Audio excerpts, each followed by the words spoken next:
spin it out with just the three of us. Oh, we don't need to spin it out. We never had any problem with that, mate. We don't have anyone for the preview either. Who'd have thought it'd be hard to find a Colchester fan? And I don't think Luton fans will come on anymore. I'm not surprised we're struggling, mate. The way you talk to him. Who'd have thought that spending the first 5 minutes slagging them off about their town and their football club would cause such complications?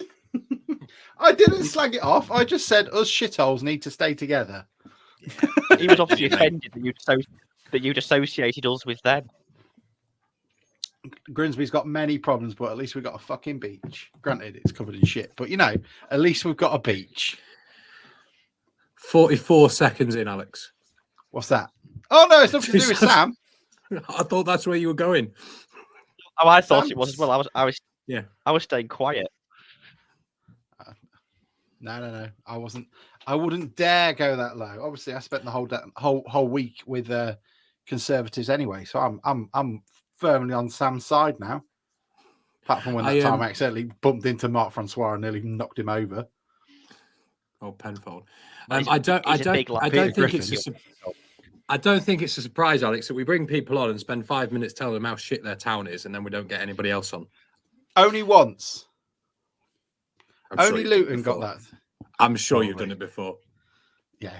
This is why we get the Salford guy and the AI guy from Crawley. This is why.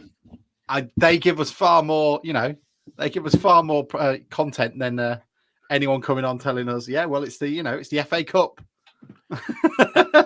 anyone checked on him? Not a clue. Hang on. Come on, everyone, say hello. Simon Hodson wants to know if Bruce has fallen ill. Oh, God, they've changed the graphic. I just saw. That's new. Ooh. Has Bruce fallen ill due to radioactive peas? They were alarming. They were alarmingly green. They were sort of like, mushy peas are meant to be, sort of the colour of that grass actually on the thing behind there. But they were like, they were sort of the same colour as like Yeovil or something like that. They just did not look like mushy peas. You see, outside Lincolnshire, they haven't got a bloody clue.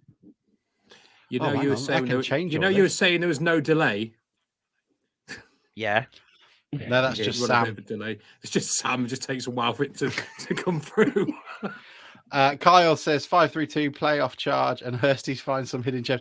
It's not like town fans to be overreactive in any way, shape, or form in whatever direction necessary. We're all. Do you know what? I think it's. I mean, Crewe fans show, for example. Yeah, clap away. Crewe fans certainly showed that, we're not the only ones that get on top of our team. We're not somehow worse than anyone else. Do you know what I was thinking? And this probably ties into a little bit, Alex, about what you say about Luton. I'm sat there watching the game in France, and I'm thinking, fuck me, who wants to live in Crewe? Can you imagine? Got good rail links. That's what how depressing is that? Imagine if you were Crewe. Just every town in England, and I'd imagine Scotland and Wales, is exactly the same. All the shops are shut. You've got a Greggs, you've got a gambling shop, you've got CEX, and you've got another Greggs, and that's it. And it's all grey. All grey paving as well. I am not having that Stratford upon Avon is the same as Scunthorpe. That's just apologies, Sam. What I meant was everyone that isn't in a stronghold Conservative constituency where they haven't been given any money looks exactly the same. I hope that helps.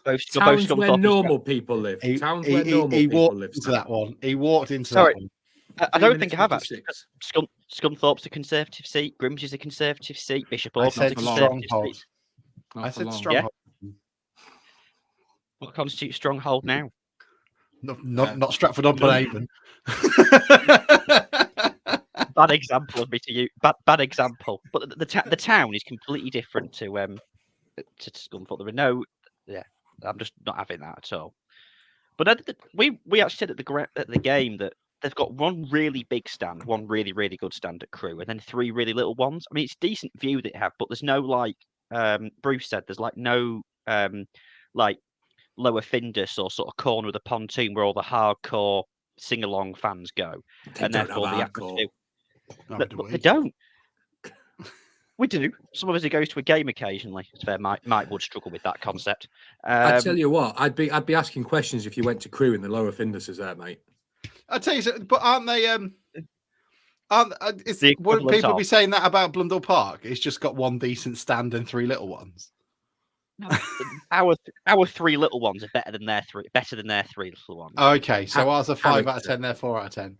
Character. Yeah, and also there's character to our ground. Exactly. There's a better view at Gresty Road than there will ever be at Blundell Park in its current guise. But maybe it was just because there was no atmosphere because we scored after 3 minutes and they got on their backs. It was great in the town and we were loving it. Really, really nice afternoon. Oh, that's a bit big. But that's boring. Let's are go you with just messing Bubble. around with Bubble. Yeah, you can change it now. Look, I've changed headline. Now I can put my thing down here. How was the do, Alex? Yeah, it was fine. I hear you got pissed. A little bit. I didn't even know who'd got what. I was gutted my tickets didn't arrive in time, mate. Who have you been partying with? Oh, there was. Do you know what? I don't get. I get to who was there. Who was there? Foreign Secretary. Who's that? James Cleverley. James Cleverley. William Hague was the speaker. He did quite well. He was quite nice. Spent the whole time slagging off the current government, which was very funny. The current government is not good enough. I can't do quite a good William Hague impression. Basically, yeah, it was all right. It's a nice time to get out, but I missed deadline day, so it was not fun. And we've got so much to talk about. Everyone's already saying hello. Hang on, how do I get Carl's thing off? There we go. I thought it was quiet. I'm in the wrong chat. My bad. That's yeah, right. I thought it was. I thought with no Bruce that it's gone down the shit pan was where I was heading with that one. But it's always been down the shit pan, mate. Like we've done 6 minutes and we haven't even discussed the football properly. So we'll do jingle. Should we start? Come back. Yeah. Should we do the jingle? Yeah. Open wide for some soccer! And now the shipping forecast issued by the Met Office on behalf of the Maritime and Coast Guard Agency at 1130. Go! At 1130. They've done it! They've done it! It's Maguire Crewe! They've done it again, this team! What a magnificent piece of football! Really, really good goal! You can't let this slip like that!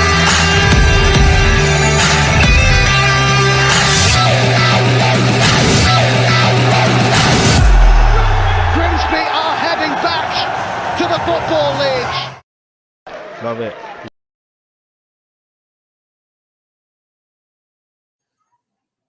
Good evening, everybody. Welcome to the DN35 podcast. I always feel like that 6 minutes at the beginning is a bit like a Zoom call preamble while we're waiting for everyone to join us. So welcome aboard. 3 points in the bag. Everyone is very happy. And now the fallout begins, I guess, because Sam was actually there. Me and Mike were not. I was watching on tele. And yeah, all in all, pretty good. So say hello, everyone. Put it in. Let's have a look, see what we've got coming in. Taylor Blease says, good result against a poor side. Confidence to take to Luton. Absolutely. Carl Talbot says, we have to take the positives. We've had years of drivel. Well, Carl, last year was all right. Ben says, drink a shot every time Matt Dean said railway. Did he say it a lot? I can't remember, Ben. Maybe I was playing along. Andrew Niles says, saw Crewe had an ice cream van stand. What the fuck is that about? I'd love to know that. It's not just a particular mate. There was certainly a meltdown in the Crewe end. No, we're not having that. It's too premature to say that Lloyd looked good, chasing things down, promising player. There was a lot of good to take from yesterday. Josh says, so it seems the Luton replay not being televised before you guys head to France. I don't know, Josh. Have you had a look? It's usually on ESPN Plus. So it's well worth checking. Even the Luton game at home was on ESPN Plus before. And it wasn't sort of advertised anywhere. Ashley Brown says, it's on in Montenegro, so we'll have to hop is it put really? It over there. Yeah, so I've got a train booked, Alex, for Tuesday. I've heard Mitrovic is a massive town fan. He's just in a pub singing "We Piss on Your Fish" every Saturday night. He looks up Luke Waterfall and goes, "That's the sort of player I want to be aerially." Ashley Brown says, similar issue at BP, the one big stand blocking the sun resulting in a shit pitch. Do you know what, Ashley? Here's a good question for everybody. I think if the Findus with the other side, I think Blunder Park would be a lot nicer. It would have not as much, not much of a sea breeze, a little bit more sun on that side. I think it'd be decent for the pitch and for everybody. Never seen a stand empty as quickly as the Crewe end after the third goal, says Simon Hodson. Josh says, not in the TV overview in Norway, at least. Josh, you need to get better work on that, man. You need to sort of lobby the Norwegian TV agencies to make sure you get it up and running. And Simon Acaster says, Steve Acaster, sorry, says, ice cream vans are made in Crewe. Well, all of them. Every single all ice of them, cream van. Steve. All of them. I mean, it's a very British thing. Are ice cream vans anywhere else? Is that why they stopped? Is that why they stopped making Rolls Royces? They just thought, you know what, we're going to make ice cream vans. Most probably. Right. Mike is here. Hello, Mike. How are you? I'm good, mate. You? Yeah, great. And Sam is here as well. Sam, how was yesterday and how are you? Yesterday, well, it was the best game of. Was it the best day of the season? No, I think it wasn't as fun as Stockport away because of the last minute kind of clincher made it a kind of better experience from an away day point of view. But in terms of our kind of how we played, sort of the distribution of the play, it was the best performance, best game of the season, I thought. We didn't really give them I don't think Max had a save to make. I mean, his sole contribution was catching a couple of crosses and running the clock down a bit. That was basically all he had to do. Both the new lads who started looked a cut above what they've replaced. I mean, Josh Emmanuel, I thought he was pretty good in the first half, but in the second half, I was sitting there. I thought, how the hell have we managed to sign this guy? This is like Townsend XL. This is in terms of how much better he looks than the rest of the lads. I think Lloyd is, without wishing to get too carried away, I think he's the absolute perfect player for Maxi to play off. He's going to run the channels. He's going to occupy defenders. He's going to hold the ball up. And of course, he did the beautiful little flick for McAtee's goal. There were another couple of them in the first half. So faded a little bit in the second half, but he's not played a lot of football, so that's to be expected. So I think he's a real fine. Real shame we can't play both of those on Tuesday night. I'd sort of half fancy as if we could. Without them, it's going to be even harder than anyway. We controlled the game really well on an absolute dog of a pitch. I mean, down the sort of yon side of where we were, there was a bit that was awful. I thought Hunt had his best game since he came back to us, but they afforded him way more space than the average League Two side has done. So it'd be interesting to see if that will continue as we move into sort of other games. The three at the back worked really well, and yeah. It won't be that easy every week, but we've certainly got the tools, without wishing to kind of like go overboard here, to certainly have a much better second half of the season, because we've almost still got half a season to go. Second half of the season than we had first half of the season. All aboard the Tom Sargent promotion train. Well, that train's run out of steam a long time ago. It was the anti-relegation train a couple of years ago. On strike, that's what happened with that one. Oh, well, you can't talk about strikes. Censorship it was in all the chat. It's a disgrace. Let's have a quick look. I'm just genuinely happy, and there's not much I can review apart from it's really good. Could be completely wrong, but wasn't the original idea to turn BP around and Findus Young to be? Do you know what? Actually, I've always thought that it looked perfect for that, but I just assumed it was the houses around the back. Andrew Miles said playing McAtee as a target man worked. Who'd have thunk it? I think it works if you've got the player to work off him, Andrew. It's been dog shit before that, and he looked a cut above what he has done over the last few weeks. I know I certainly made a point of saying at Swindon he looked really poor and frustrated. He looked like the pre-McAtee yesterday. If he plays at that standard again, even though a lot of his tricks and flicks don't come off, they come off often enough to justify it. He'll be one of the best players in this league for the rest of the season. He's that good. You just have to structure the team so he can maximise his outputs, if you like.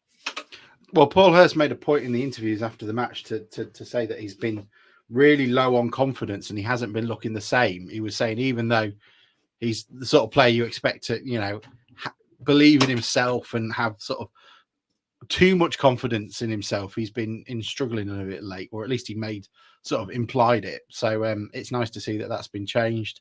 And yeah, it was just brilliant. Steve says Whitby Morrison's been making. I assume you mean like that's the name of the company, not just like the Morrison's supermarket in Whitby. Has been making ice cream vans in Crewe at 62. Claim to be world leading manufacturers. Good for them. Nice to hear about provincial SMEs. There's a fact for your fact fans. But I thought, yeah, all in all, Paul Herman must be feeling quite smug with himself. It was a very Hurst interview yesterday, though. Matt Dean comes bounding in like a very happy Labrador. Paul, that was an amazing performance. What did you make of it? Yeah, it was all right, I suppose. I thought he was actually really, really pleased with it, but didn't want to let that on. That was the impression I got. Hurst doesn't do bullish or dejected at either end of the scale.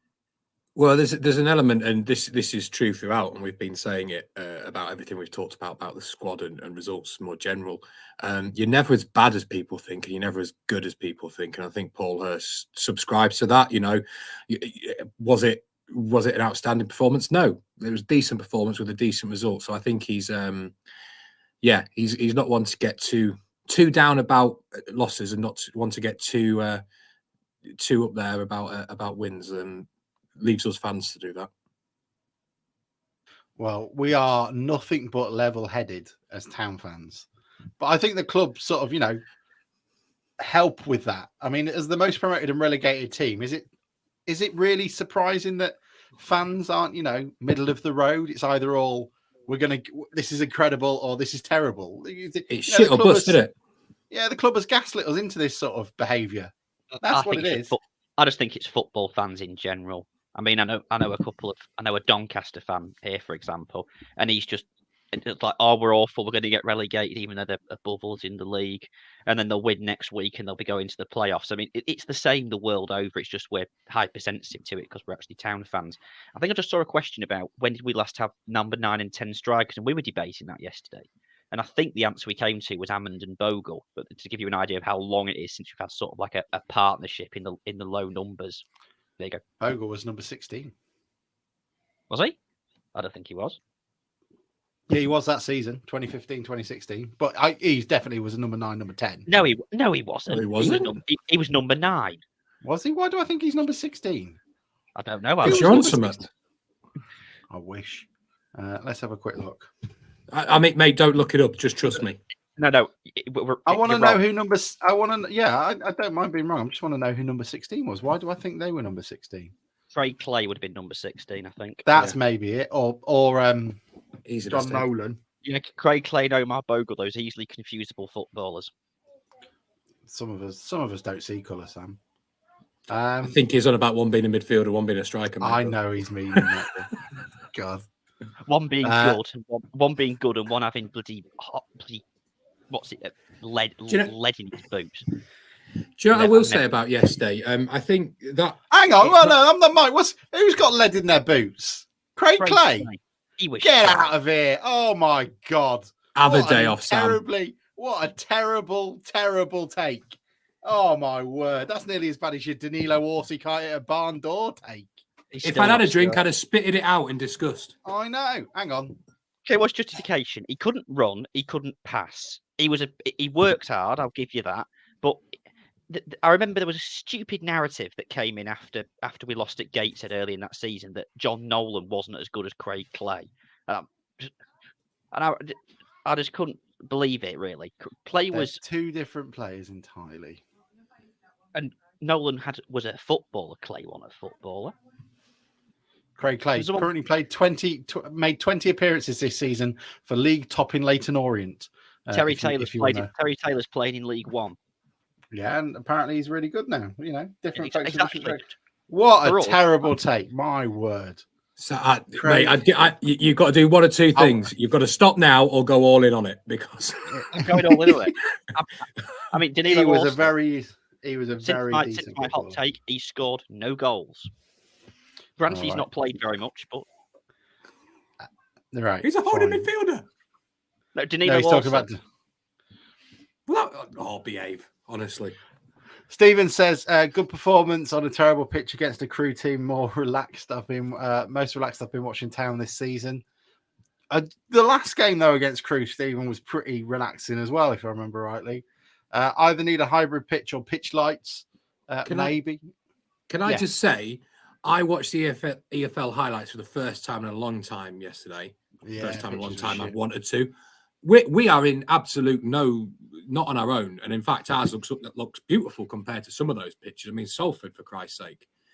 So I was really amazed at the state of some of those pitches yesterday. Even in League One, there's some absolute, it looks like the stuff Bruce puts up from the 80s. Sheffield Wednesdays looks similar to ours when I was watching it. And Salford's is probably the worst out there. Then you look at somewhere but then you put in contrast to like Carlisle and Newport. They've got a nice pitch at the moment. Carlisle's like a carpet, mate. It's like a snooker. I wonder if they've had it relayed.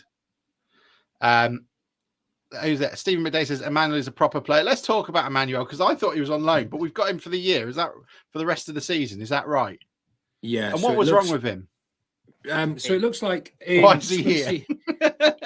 Don't ask Sam. He'll say he's not a good player. So it looks like about a year ago he had a faint of some sort, a medical thing, and it took a while to get to the bottom of it. I assume when a player has something like that, they have to pass tests to allow them to play again. So it looks like it took a while to do that. But Paul Hurst is quite right. I think if you look at Josh Emmanuel's history, you look at him yesterday for somebody who's not played football for a year. I think I'd be amazed if he's in League Two next year. So I think he's quite right to laugh the question off.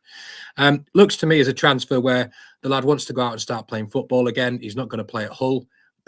So with his options, he can still live in Hull, can come to us for 6 months and get back into playing first team football.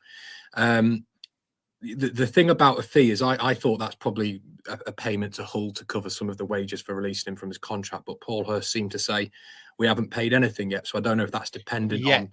Yeah, but I don't know if that's dependent on how much he plays and, if he signs a contract with us next year. So seems to me as we've contributed to Hull to pay his wages up because we won't be paying him what he was on there. Yeah, and it's understandable, isn't it? But to me, he looks, for a lad that's not played first team football for a year, he looked really good.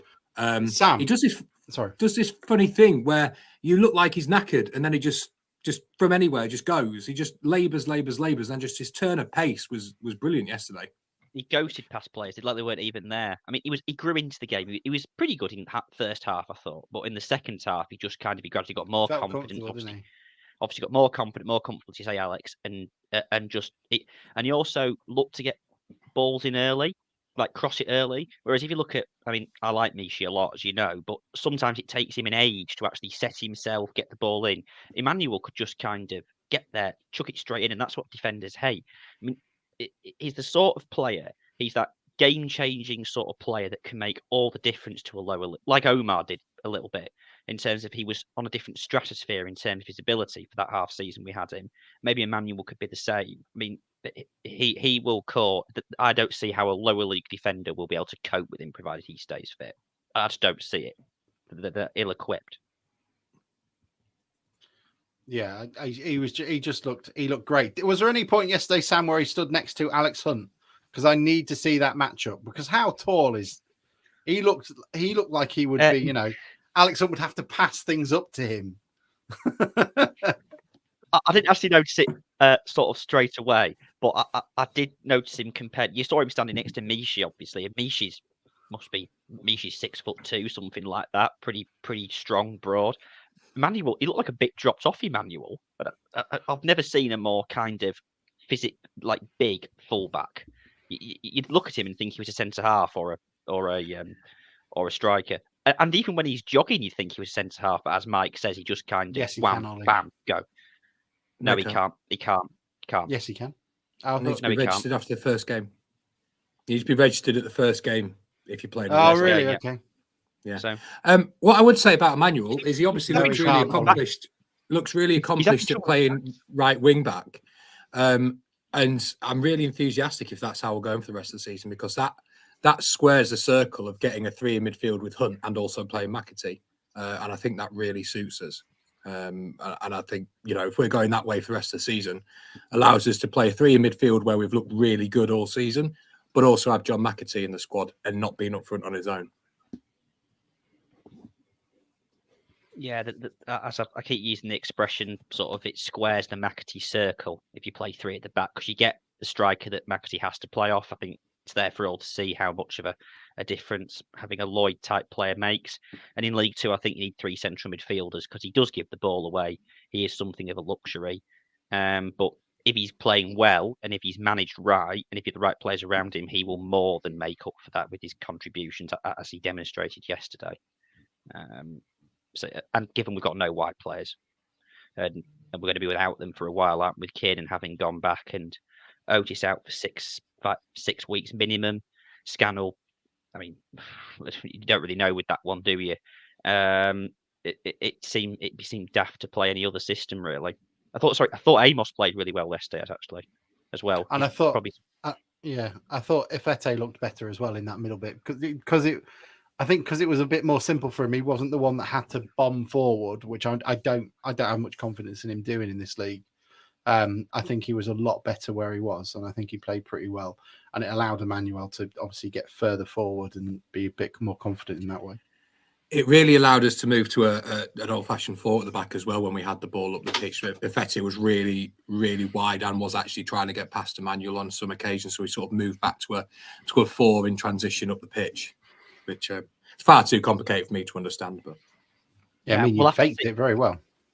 We'll have to see how it works when we play against better teams, because I mean, I think Crewe need to be grateful they've got enough points. I mean, we've seen a lot of poor teams this season. I mean, you guys were both at Colchester, weren't you? And Colchester were really poor. Hartlepool were rubbish and Harrogate were rubbish, and yet we somehow managed to contrive to lose those games.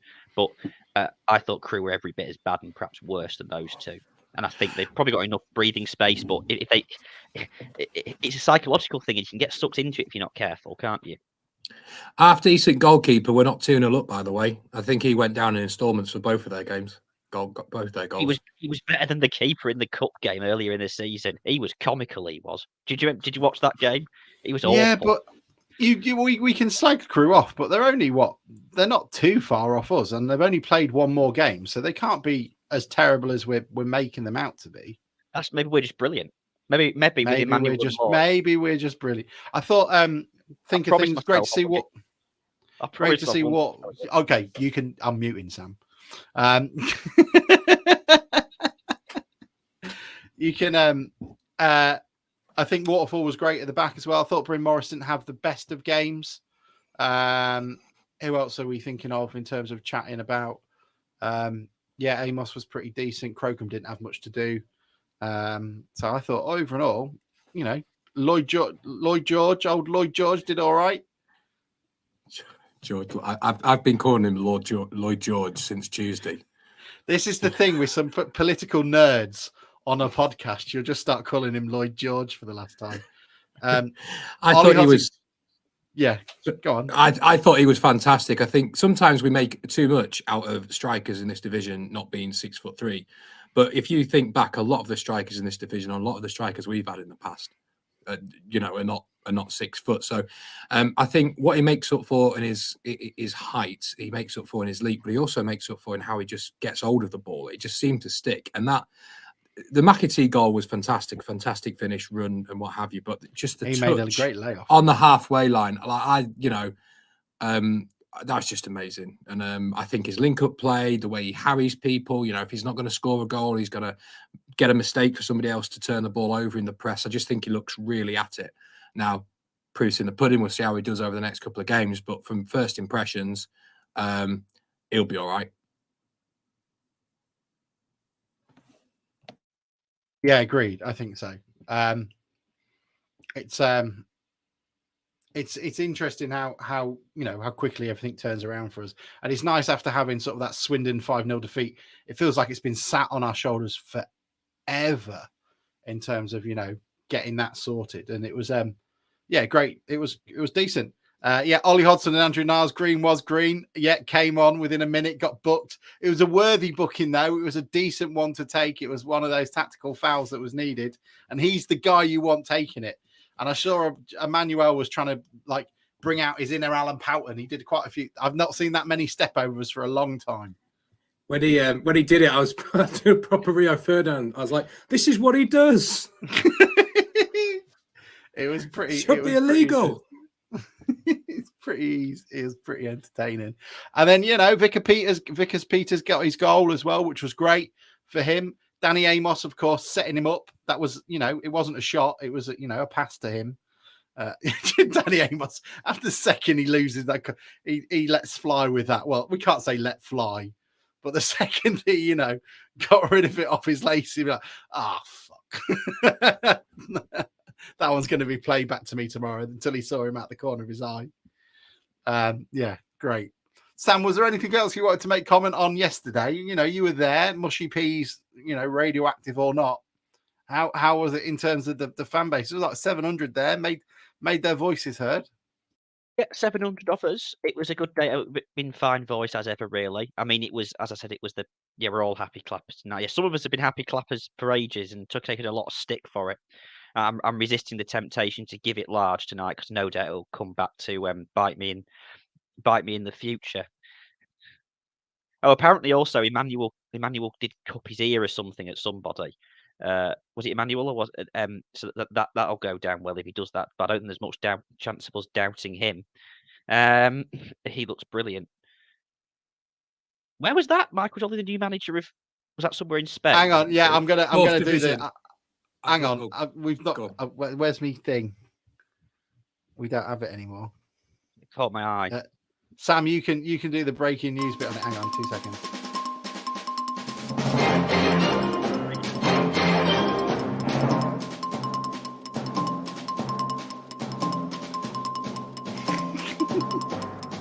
Can't find the thing. Michael Jolly, the new manager at Malaga club Vélez, which apparently is in the 4th division of Spanish football.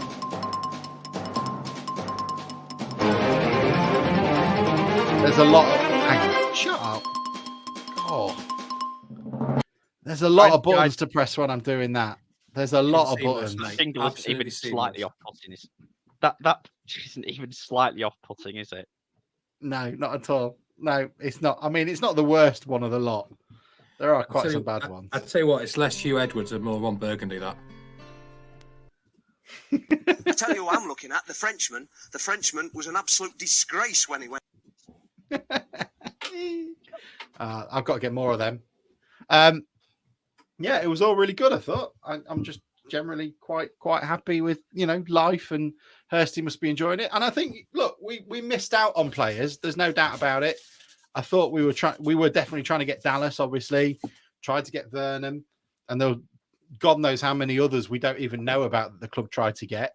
But this is the problem with January transfers and transfers in general. You can put as much money on the table as you want and, sell it as hard as you can. But players are people and they've got their own thoughts, aspirations and families to consider. So overall, what some were claiming was a terrible, and me included, I wasn't jumping for joy, but, Hurst has done what Hurst does. For the moment, obviously, only one game. They look like active improvements on what they've replaced. I won't say go any more overboard than that in the first instance, but it's amazing, actually. I listened to this, and I think we'd never be having that conversation if we'd lost yesterday or drawn yesterday about how January is difficult. Would probably be the narrative would be laying into Hurst for a poor January window, rightly or wrongly. So it's amazing. And if we lose against Colchester next week, I can guarantee we'll have a completely different conversation. So it's important to kind of remain balanced in it throughout these things, as Hurst, to be fair to him, is very, very good at doing. But they do look much better than what they've replaced. Obviously, Bondswell doesn't make a summer. How many times have we seen loan players come in and flash to deceive before with the first appearance and then disappear thereafter? So if we come back in 6 weeks and we've beaten God knows how many teams and we're romping up the league, then yeah, I think we can start jumping for joy. But maybe it's not, as you've already alluded to, Alex, it doesn't come naturally to us kind of being balanced, does it, as Town fans? We're all and it's also extreme. And it's also worth remembering how well the other loanees sort of embedded themselves in their first game at Newport. You think the feedback everyone was giving after the win there and how Richardson had played and how Simmons had played, people were, very, very complimentary about their performances at the time. And it didn't work out the way that we hoped. With the with the window, me and Bruce did that space on Tuesday, didn't we? And I think generally the reaction to the window was was sort of middle, just a contentness. People weren't ecstatic, but people weren't losing their shit. And I think that's where we were. I think knowing that we're in for Dallas and knowing that, Lincoln are playing silly buggers with Vernon and you think, we could have had him in. I think sometimes that sets you up to have a higher expectation. Then you're naturally a little bit downbeat when that doesn't happen. But I don't think any of us wanted to judge the players before we'd seen them. And it's amazing sometimes you see some fans that can judge players from under 23 level or from an obscure League One team before they've even played for us. So I don't know if they're scouts or they're just watching loads of football, because they seem to have an opinion on players before they've played. So I'm happy to some extent that the players we've brought in look like they've improved us or look like they're decent improvements. But it's one of those, and we put out a tweet, didn't we? I mean, we're not on our own. I think there's some obsession that every team in the league is signing quality. They're not. Over 50% of the transfers were loans, and nearly 50% were players under 23.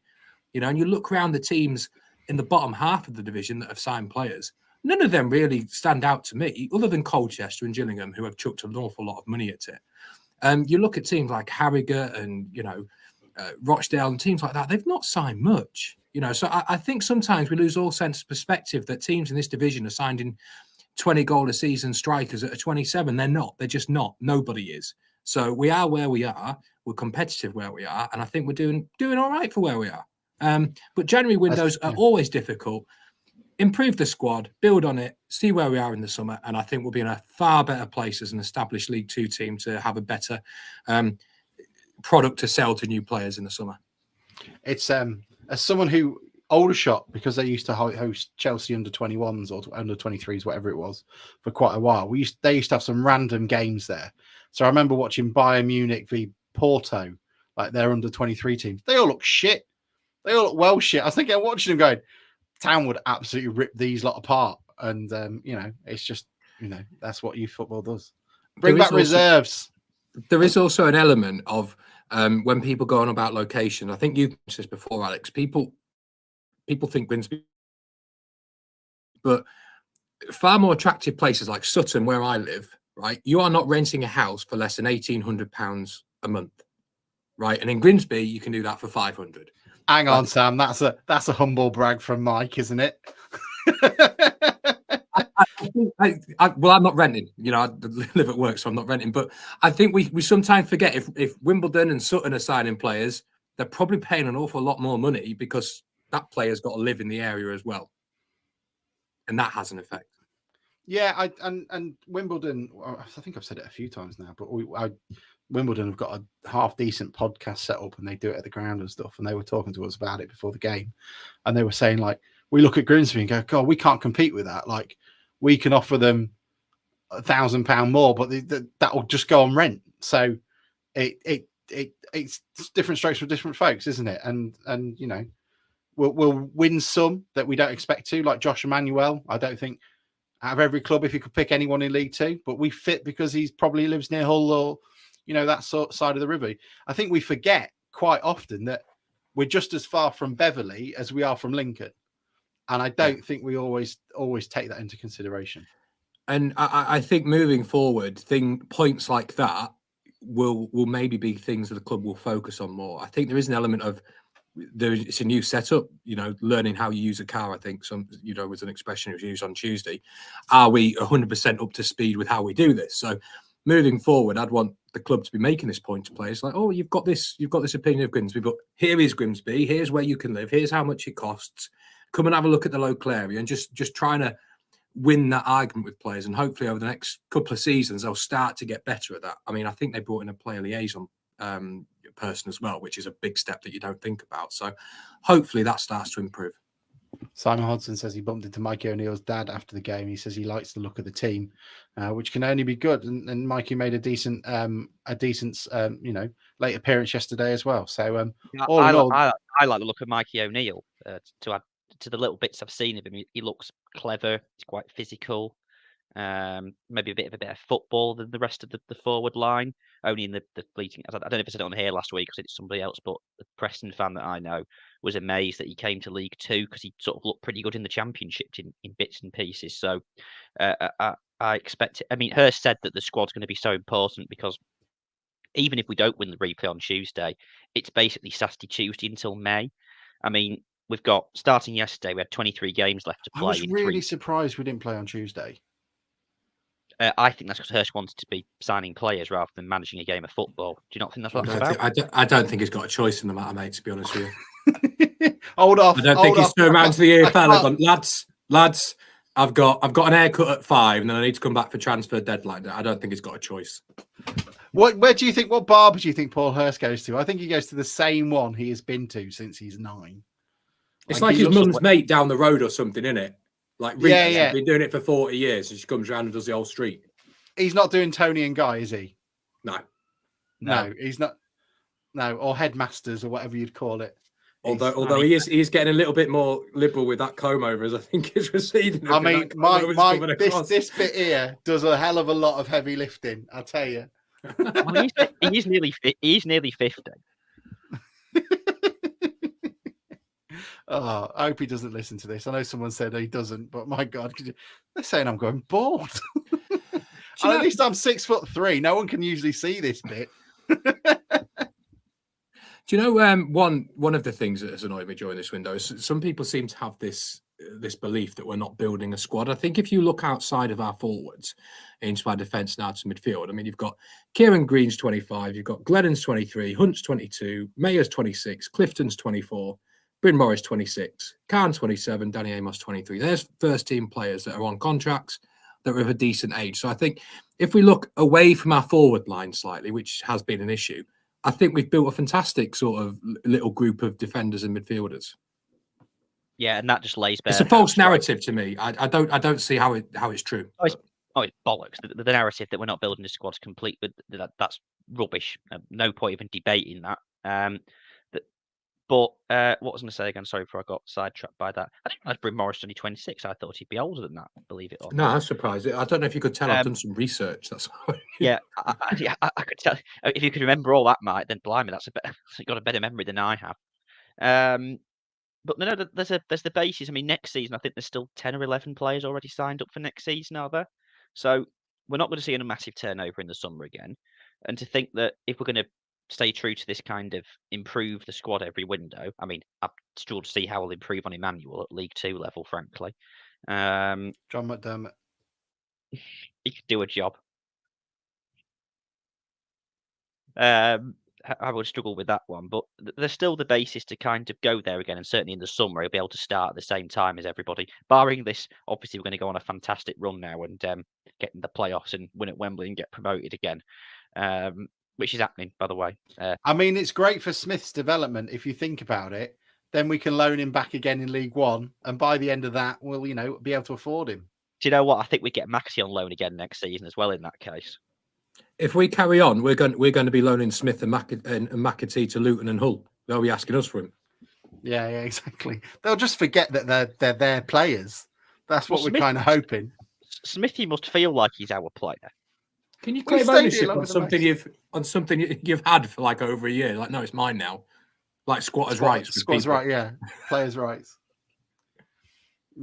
Josh, you just got to look. How some people build their house around like loads of haystacks to stop from planning permission. Maybe we'll do the same with Josh Emmanuel. If we can just, pile a load of hay bales around him and then just hope for like 18 months no one notices, and then by then he just automatically, becomes our player. Somebody needs to get very, very imaginative with signing autographs with him, like just fold a contract in a certain way. Like, you sign all these for us, Josh, Oh, we've got you for 8 years now, mate.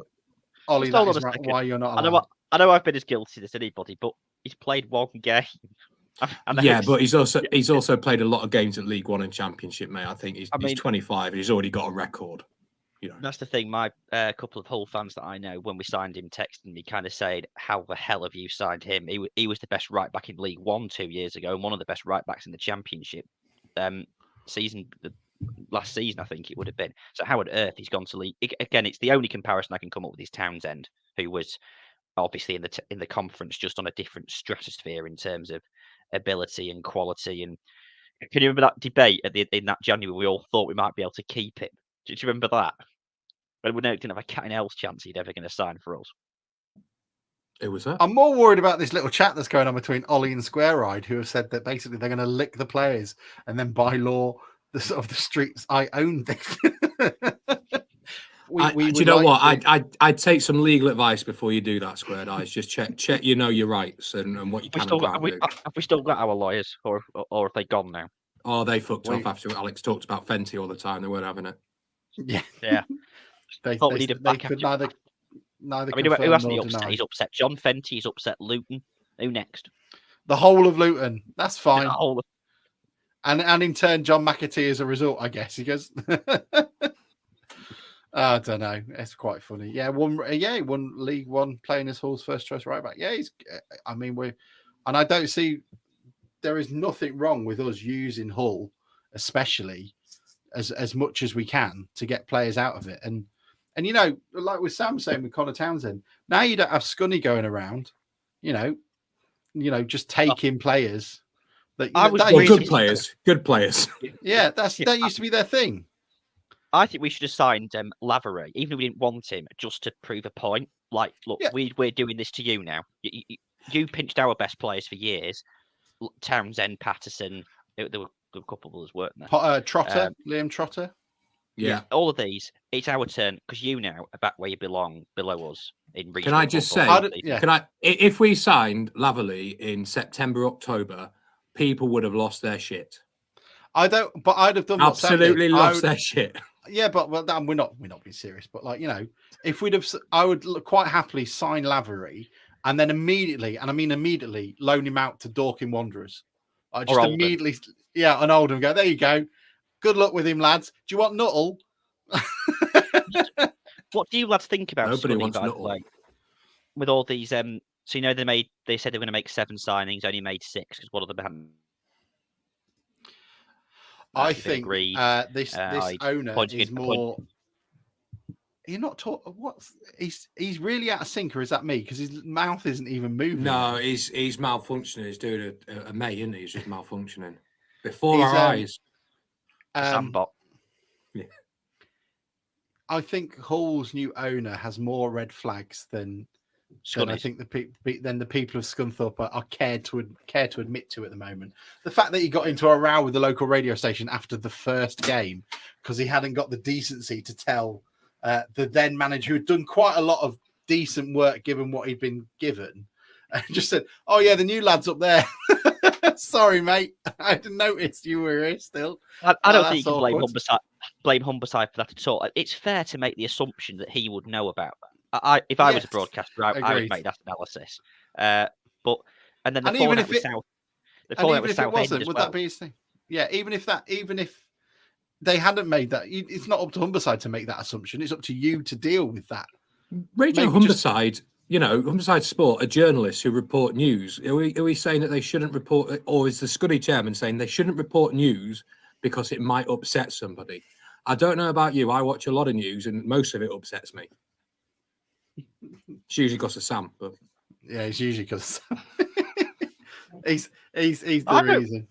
I don't personally lead the BBC News at 6 o'clock. I'm barely responsible for it. I'm barely responsible for anything that goes wrong. All I have to do is justify what the government does to the people of a constituency that shall remain nameless, and what they do to them. That's telling.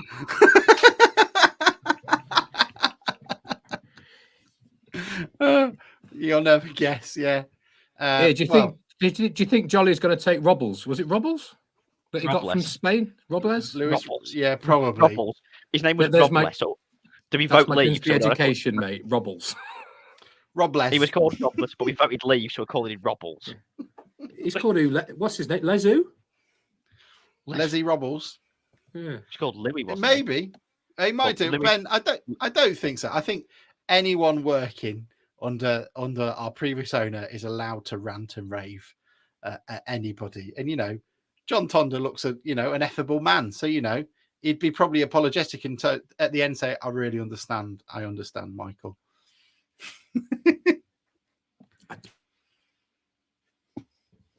I thought it was hilarious. I didn't really blame Jolly for any of that. No. Jack Griffin says, I would love a push for the playoffs with a replay and a top 10 finish and it's a successful season for me. Jack, as long as we finish above 14th this season, I am very happy. I That think we'll is what finish I'm going for. 14th. Do you Top know, half, top half. I've got a question, and it's come up a few times on social media. You know, we're talking about continual progression. I'm sort of the theory that this time last year, because we was in the National League, then 16th, 15th, or 14th in this division is progression. But some people seem to think that we should be, even higher. I mean, what do you think? Do you think a 14th or a 16th in this league is acceptable levels of progression? It's acceptable. I think I've mentioned this on the pod before. It's acceptable if you look at it in isolation, dispassionately. What I think happened was on the back of the promotion, the way we got promoted, all the season ticket sales, people got a little bit, including myself, I think, actually got a bit carried away with what we. And so, important factor, how I remember League Two being when we got relegated from it. I thought we'd be in a much better position to be higher up the table. I think even Jay said that in his most recent interview with Humberside. He thought we'd be a bit higher. So yes, it's progression, but in terms of kind of the narrative surrounding progression, that's my analysis of why that has come about. We all thought we could go. We looked at Sutton finished 8th last season. We saw Lincoln go straight through the league a couple of years ago. We've seen Bristol Rovers go straight through the league. But I remember listening to the pod, and Alex went through it on the promotion pod last year. The sides who've gone up recently actually haven't done that well, relatively speaking. Is that right? I think as a general sort of rule, and none of them had finished 6th either. That's the other factor. We were, if you put it, we were the worst team to ever get promoted. And season tickets is something that came up on Tuesday on the space as well. And I think we might have to ask them all right in for Thursday, but I don't think the season tickets makes that much difference this year. I think we're not a million miles away from our average attendance last season, and more of our attendances are on a cheaper per match rate, because your season ticket, you get it for cheaper per match. So I would be amazed if it makes much difference that we've sold 6,000 season tickets. We had 5,500 average attendance last year. We've got about 6,500 this year. I think it'll be pretty much the same, because what you gain in the season tickets, you lose in the people not buying tickets on the day. So I don't think that makes much difference. Yeah, we got rid of the discounts, didn't we? So the people who had, if you remember, the people who had season tickets in the COVID year got 20% off last season. So you'll get more money from that.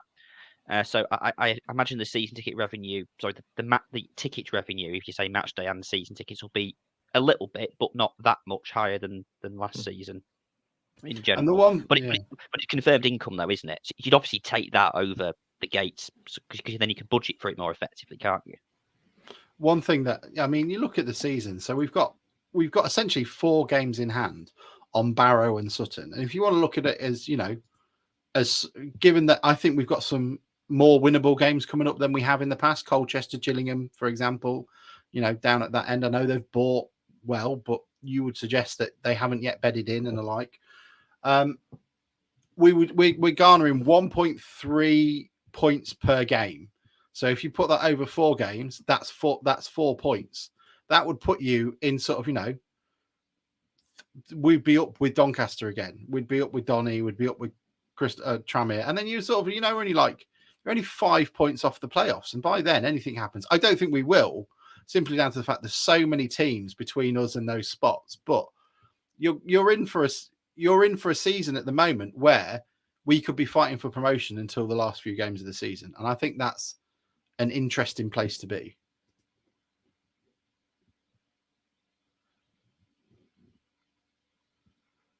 You're on mute, Sam.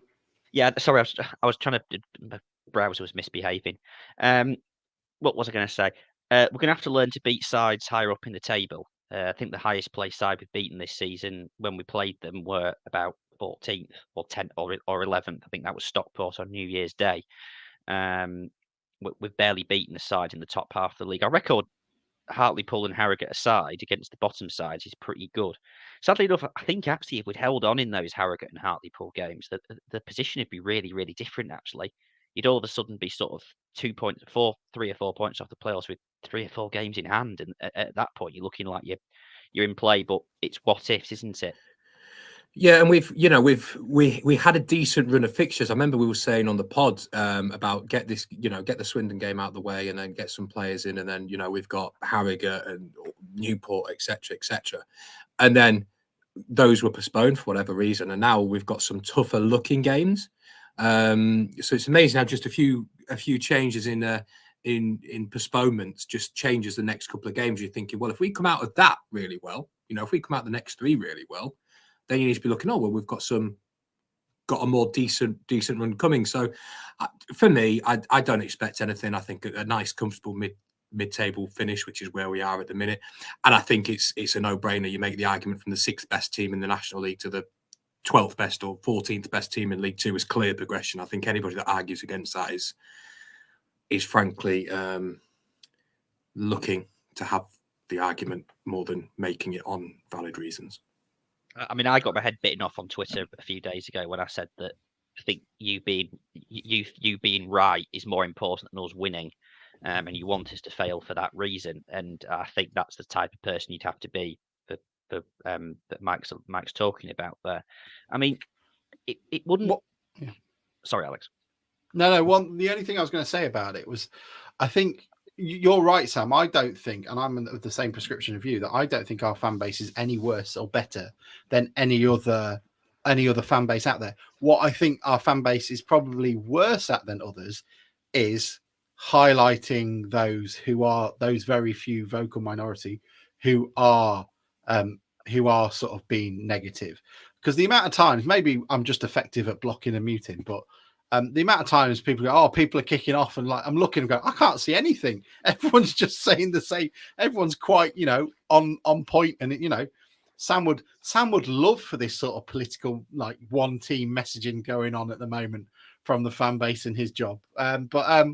It's that's definitely the mute button, mate. Honestly, it's definitely the mute button. But I just don't think I think it's not as bad as people make out. At least you don't get Ian Holloway writing 4,000-word articles for the Grimsby Telegraph saying how they were wronged. I would love to read that article. I'll be entirely honest. But look, we're nearly an hour out. We've not had to spin it out. Let's go quickly through. Talk about Tuesday night. Well, yeah. Give me 2 secs. I'm just going to go through so people don't feel like they're being missed. Stephen McDade is agreeing with one of us. I assume you're agreeing with me, Stephen. Exactly that. Within a club, you always progression as a higher finish. Next season, you'll get a bonus if it happens. Jack says, acceptable for our first season, back second, top 10 finish in the third season, playoff push, and the fourth season push for automatic. Jack, absolutely agree with you. I also agree it says something to players as well. To new players who are in their 20s, Grimsby Town are a team that, bob between League Two and National League. So if we can show that that's not the direction we're going in, that's only going to be good for us. Carl Talbot's hoping that we do early summer transfer work so we can get a solid pre-season together. I think so. I don't think it's helped as well last season, Carl. It's quite a late pre-season for us compared to other teams, given, we were the last team to have our place confirmed for the season in League Two. Ollie says, are there any people... Sorry. Well, likely, sort of, in all likelihood, we're going to know 3 or 4 weeks before the end of the season which league we're going to be in, rather than 3 or 4 weeks after it. So we're going to be able to start recruitment sort of relatively 7 or 8 weeks beforehand, with hopefully a much more kind of stable budget and kind of we've been in League Two for a season. I'd be surprised if the recruitment in the summer isn't better than it was last summer, frankly. But yeah. Ollie says, are there any people that would say they wouldn't go if we don't get promoted? I'm not coming again. I don't think so, Ollie. I think people just say it for the effect. I think season ticket numbers may well be down, but I think you're looking at 400 or 500 down rather than back to 3,000. I think people have bought into it. I don't think attendances will be down, though. Season tickets might be, but I still think we'll have the same number of bums on seats. That's interesting. Ben says, going to have to learn to not snuff it against lower teams. I don't think we are, Ben. I think the stats suggest we do pretty well against lower teams. Jack says, I mean, we've only lost 1 in 5 in 2023. I mean, it was a hell of a loss, but yeah, that's very true. It's not the negative social messages that bug me so much as the anonymous negative social messages. Yeah, I agree with that, Andrew. Some people, you never know if they've got ulterior motives or not. Taking short loans can help us in the long run as well. Players can go to the bigger clubs and talk about improvements in culture. Won't really get that from a permanent signing. That's a really, I wouldn't have thought of that before, really. I think that's a good point, well made. And then, so Luton, who would have thought it? 5th round of the Cup. First and foremost, Southampton away. I think we're in the minority of town fans. That's a pretty decent draw for us, isn't it? I'd be absolutely delighted with it. I was checking out how early I'd be able to get away from work on the Tuesday night, hypothetically. Getting back could be the issue from what I've checked out. But it's a new ground. If you could pick any Premier League, if we beat them and Luton and Southampton continuing these runs, I could half see us going there and getting a result, given how low on confidence and how little of an FA Cup priority the FA Cup will be for them. Without wishing to get too carried away, which I completely am by making that statement, because I'm making an assumption. We're definitely beating Southampton. Sam, you're not getting too carried away. I made the point on Tuesday. I'm going to have to check my passport because winning the FA Cup, you get into Europe, So I've checked my passport. I'm getting the flights booked to Braga or wherever it's going. Do you know who we'll get? We'll get Dundalk, or we'll get we'll get Livingston. Don't even have to leave the island. It'll be some TNS. It'll be Anthony Limbrick. That's what it'll be. Anthony Limbrick's TNS or whatever it is. St. Newlands or whatever it is. It'll be what they called Felice Navidad, who Michael Jolly's gone to manage. Who's he play for? Does he play up front? It's like being in the Sun head offices here. Not bad. The Daily Telegraph or the Spectator, please, Alex. Definitely not. Right. I think Sam, I would say this. I think if on the face of it, I would prefer to play Southampton on Tuesday night than Luton. Yeah, I agree completely. I mean, did any of you read or hear Nathan Jones' interview today? Say we got through, I'd be staggered if he was still in post by the time that game was played. Do you think we'll be the Grimsby Reaper? Absolutely, the Grimsby Reaper. That would be the best ever, wouldn't it? Because number one, I can't stand Nathan Jones. Number two, it means we've beaten Luton and got to the 5th round of the Cup. And thirdly, it means we've won away at a Premier League side. Have got into the last 8 of the FA Cup. If that's what how weird would it be? We're in the quarterfinals of the FA Cup. It'd be like the playoffs again. Just going, how the fuck did we get in? lads? You said you didn't want to get carried away. So I'm just plugging it. You're getting a bit carried away. So when we beat Southampton and we're in the quarterfinals, by then you could probably safely assume. You can safely assume that the last teams that will be in there will be probably top 6 teams, minus Arsenal. Wrexham away, mate. Telling you. Liverpool. Let's be fair. We could probably beat Liverpool at the moment. Liverpool, Arsenal, and Chelsea. We've already beaten Liverpool, Mike. We're not getting carried away. Should we just ring the FA up and say we've spoken to Sam? Sam says, he knows all about Craig Clay and Orsi, so he knows what he's talking about. Sam says we're winning. Should we just call it off, lads, so we can all stop complaining about fixture pile-up? Yeah? Who have we got in here? I don't like your tone, Mike. So we've got... There's quite... Actually, yeah, it's not an amazing draw. So if it won't be exactly like, we get into the quarterfinals, we can almost guarantee ourselves a place in Europe. So we can't get too carried away yet. We'll probably have to get to the semis. 2 games away. Not many. Looking at the quarter-final draw. Jesus, mate. Mike, I'm looking at the semi-final draw. Wrexham away, and then semi-finals. I've booked the Wembley Hotel. You live in Sutton. Why are you getting a hotel? Because I'll be absolutely hammered. Oh, hang on. Josh makes a good point here. He says the playoff finals on the 27th of May and the FA Cup finals on the 3rd of June. So that's a tough run for Paul Hurst, that. But we all know how many cup tie players we've got. We can play 2 teams in both the games. Yeah, that's true. Be leaving the 11 back for the playoff final. At least against Southampton, if we get through, McAtee and Emmanuel could play, couldn't they? McAtee, Emmanuel, and Lloyd could play. Lloyd couldn't. Lloyd's cup tied. Why couldn't they play? No, it's not. Lloyd's not cup tied. No. He said on his interview that he can't play because of because he wasn't registered in the first round. I mean, that might be wrong, but I'm pretty sure he said he wasn't cup tied properly. So what I'm saying is, because Maxey can't play against Luton because it's Luton, and Emmanuel and Lloyd can't play against Luton on Tuesday night because they weren't signed before the first game. So this is what I'm saying is, we've got a better chance of beating Southampton than we have Luton. Ollie's saying it's a hell of a week, that 27th and 3rd of June. I mean, Ollie, we're going to love it. Wembley, Blundell Park South is going to be brimming with black and white fans again, and not just Newcastle. So we book the hotel for the week. The 3rd of June is my sister's birthday. She's going to be delighted when she invites me to her birthday. And she says, "No, I can't come. Me and my dad are going to Wembley." Again, Me mum, me dad, and me gran. Lloyd already played in the cup. So why is the Manuel Cup tied? It's because that doesn't make sense. So what happens if you're a team that gets rid of all your players? He's not cup tired because he wasn't registered to play for Grimsby at the time of the first game. You can't then play in the subsequent replay. What's the first game? Oh, what, the Luton the first game against Luton. Yeah, it has to be the same squad of players. He didn't go, did he? So this is the thing. He's pretending it never happened because he didn't go. I didn't want to go. Yeah, I was unfaithful. That's what I can say. I was unfaithful to the cause.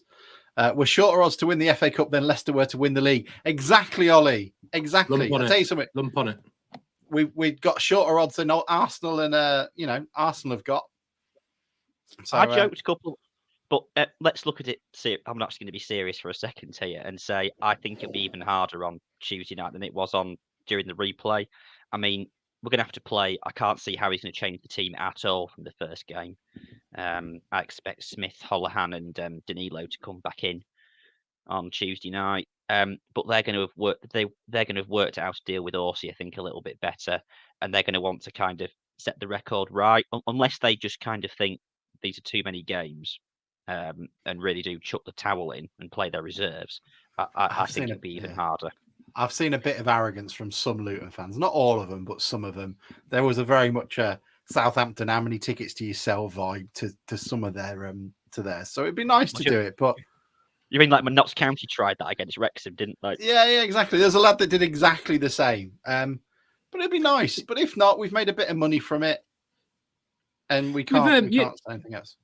And let's not forget, Blundell Park on a Tuesday night is not the place a lot of players want to go and play football. No, it's basically especially if they're used to Championship football. Yeah, and they have to do that every Saturday. So now they've got to do it on a Tuesday as well. They're used to Kenilworth Road, so at least they'll be coming to Blundell Park and taking fucking photos. Oh, it's got 2 tiers. Oh my god! This stand, this stand doesn't look like a Lego. It's constructed by Lego. Look, Kenilworth Road always reminds me. If anyone has seen the film Hook, you know when they play baseball, and it's all like hop. It reminds me of that. That's what. The one with Dustin Hoffman in it. Yeah. You know when they're doing it in like the town square. That's kind of what Kenilworth Road always reminds me of. Like some random person's like, there's 2 seats up here. There's a bloke hanging out of a window saying, "You boy, what day is it?" And, it's nice. Did you see the video that went on social media of them singing 1-0 up and you fucked it up just as Clifton slotted it in? I did find the second bit of that, which was quite good, but it wasn't as good as the Notts County video of that guy going, "Oh no, oh no." As the fans turn around and get back off the pitch because they're not going to invade it. Yeah, exactly. Yeah, please don't. Yeah, please don't do that. Not again. It's happening again. And then we got Colchester. So, say for example, beat Luton, Colchester, at home, already beating them away. Good chance of getting the win. Or have they brought in too many players, Mike? You've looked at this more than anyone. They've brought in some good players. Whether in terms of League Two, I don't think there's much. It's not a League One team, but they've brought in some good League Two players. I'm wondering if it's going to take a while for them to gel. There's a lot of rumours about how much money they're paying some of those players. I think somebody actually said £6,000 or £7,000 a week they're paying some of these players they brought in. So just signing them doesn't automatically mean they're going to hit the ground running straight away. Didn't they have a bloke from Newcastle before? They had Langstaff before, didn't they? Sure, I think it was at Mansfield, wasn't he? At Mansfield.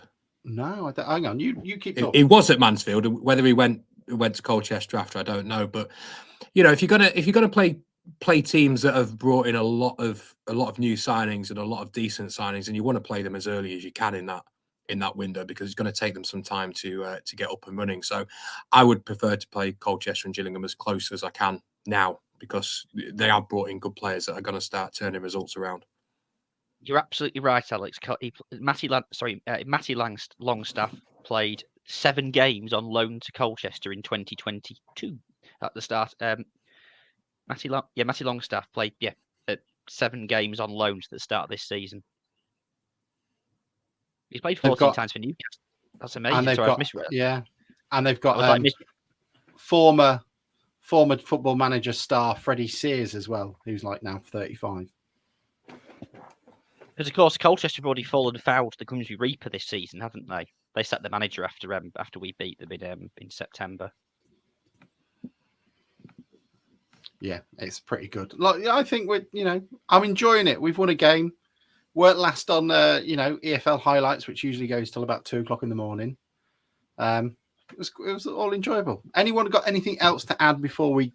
Oh yeah, the women's team. I think the women's team, the club don't do half as much as they need to. Like, everyone needs to follow Chiffy on Twitter to follow the women's team. The first defeat this season apparently against Sleaford, I believe, Sleaford Town. And I think they play some decent stuff. I'm trying to find their goal. I don't know. Can I get this working? I've only got one screen at the moment, so it might go terribly wrong.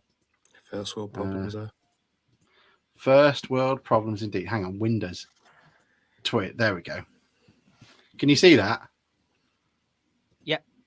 Right, that was their goal from last week. And who wouldn't want to watch this streamed? I mean, look at this for a strike. Watch this. That's a hell of a strike. That's a shot, isn't it? That is a strike and a half. God, eyes lit up when she saw that, wasn't it? Reminds me of the Alan Partridge bit in it.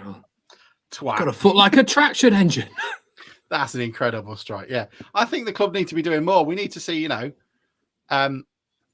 we need to see people. We need to see a live Twitter stream. We need to see them. Why can't they be streamed on YouTube or something? Why can't we get someone down there doing it?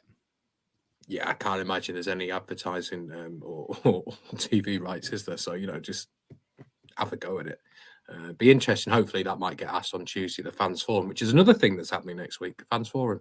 Yeah, Fans Forums next week. And there's quite a few questions to ask. Like, I think the women's team should be far more front and centre than it is. I would love, and I don't think they can do it, but actually, no, they do it for some of the women's Premier League games. So why can't they do it for this? Like, last game of the season, whenever they play it, why can't they play it at Blundell Park? I would love the games. If Blundell Park's pitch could take it. I didn't know that Brentford's ground is used for London Irish. So that gets a hell of a hammering. Yeah. You can tell as well. Look at it. It doesn't look like Salford's at least. But yeah, it doesn't. It's not the best Premier League pitch. But if only you could, a couple of games in the season where you could play that game from, say, 11 till 1, and then it gets given over to the guys from 3 till 5. In the summer, and first couple of games of the season, the few last games of the season, something like that. That'd be amazing, wouldn't it? Yeah. Yeah. Didn't they brought it in within Neil Woods' development sort of purview, didn't they, recently? Or did I just imagine that? It's the sort of thing that survived on the back of the promotion to the league. I think they basically said if we'd not gone up, the women's team would have had to be disbanded because you'd have to sort of you don't get any funding from the EFL or wherever it is anymore if you're in non-league. But how much funding do you need to run a decent women's team? It's just seemed that sort of makes it like an afterthought, and it shouldn't be. It should be front and centre of the football club. It shouldn't be an afterthought, which it seems to be sometimes. Yeah, there's a good opportunity to really take it and use it as an opportunity to promote the club and give women who are keen on playing football in the area a chance to play football at a good level with good quality coaching, good facilities. And I think the current establishment are letting the side down on that at the moment because it does massively feel like an afterthought. It should be. It has been. It's often said, isn't it? Every young boy's dream is to play for Grimsby Town, their football club. It should also be a dream that every little girl can have, is to play for their hometown football club. So I just don't see why it's so. Yeah, it's annoying. What were you going to say, Sam? I wasn't to say anything. I just to say that I'll submit a question to the Fans Forum. I've submitted about 9 already, so I can't see how a 10th hurt too much. Oh my god. Dear Jason and Andrew, it appears Martin Vickers' electoral campaign has got the momentum of a runaway freight train. What do you contribute to? This question is in 12 parts. Dear Jason and Andrew, the town have been given 1.8 million from the new town deal. How good do you think the Conservatives have been to the future of the football club? Well, I doubt he's have anything nice to say because I remember my friend worked for the Labour Party, or for the Cooperative Party, I should say. You've got a good choice in friends. She said she sent me a picture because he was giving a speech at an event that she was working at or running at Labour Party conference. So who's this? My friend who works for the Labour Party. Okay. Well, she sent you an advance copy of the speech. Yeah, Sam and them, they stand across the street like the Jets v the Sharks, just clicking their fingers at each other. I should be on to HQ first thing in the morning. Throwing electoral leaflets at each other. I have more left-wing friends than I do right-wing ones, I think. Or certainly spend more time talking nicer people. Yeah.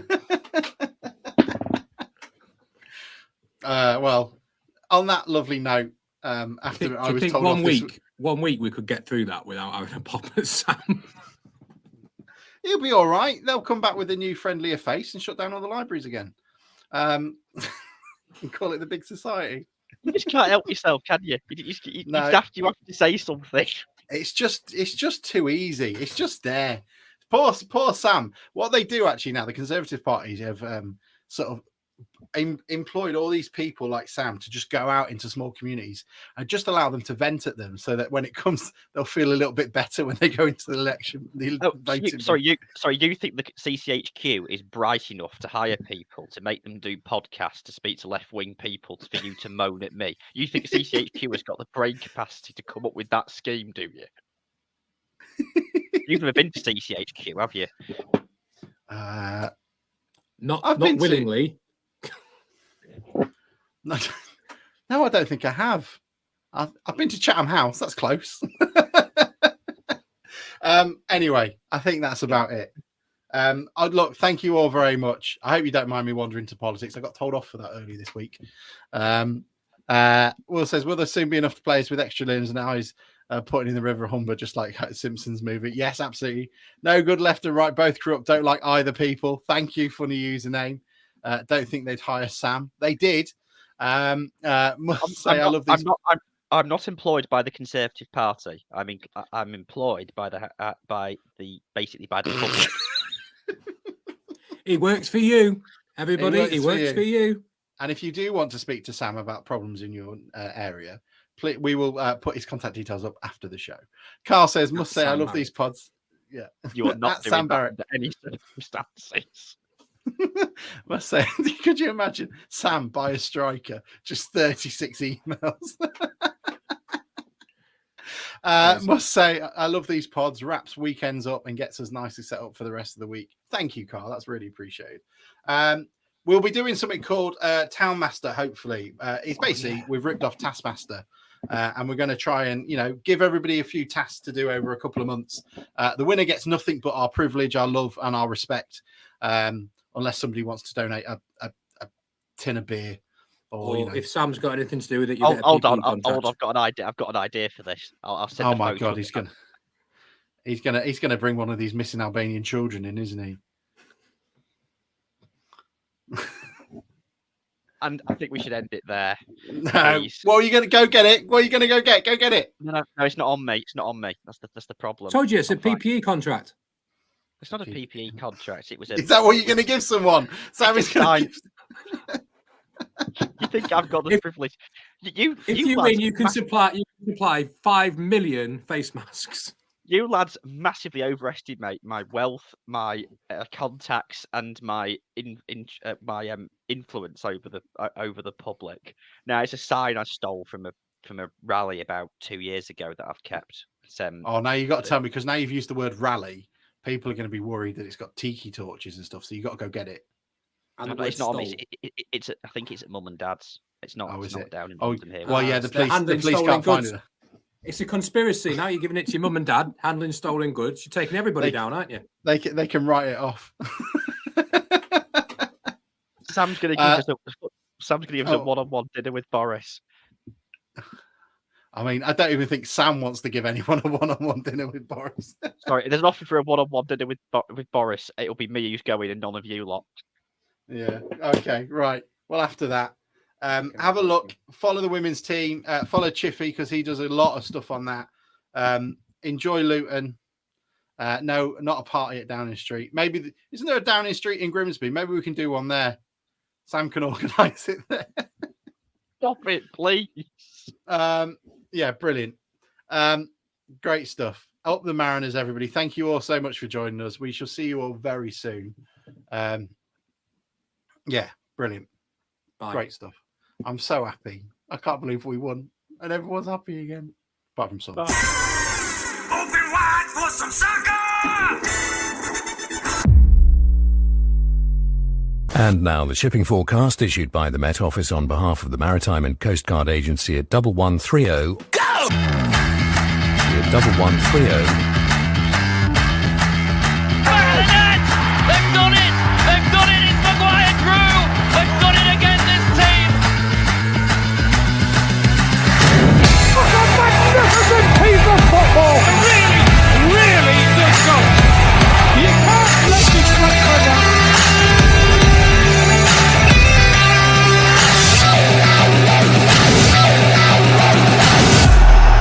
Grimsby are heading back to the Football League. Love it.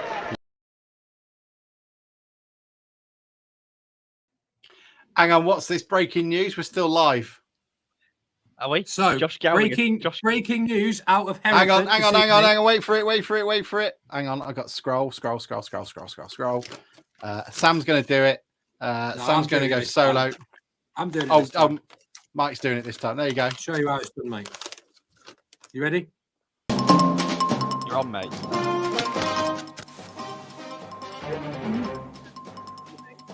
Gowling, by mutual consent, more as we get it. Back to you for this weather. He's been what? Released from his contract by mutual consent. What, a That's Hereford? painful, doesn't it? Yeah. Oh, dear. Oh, well. Okay. Right, All right, we then, go. everyone. This is like a Marvel after credit, isn't it? Right. See you later, guys. Bye. Bye.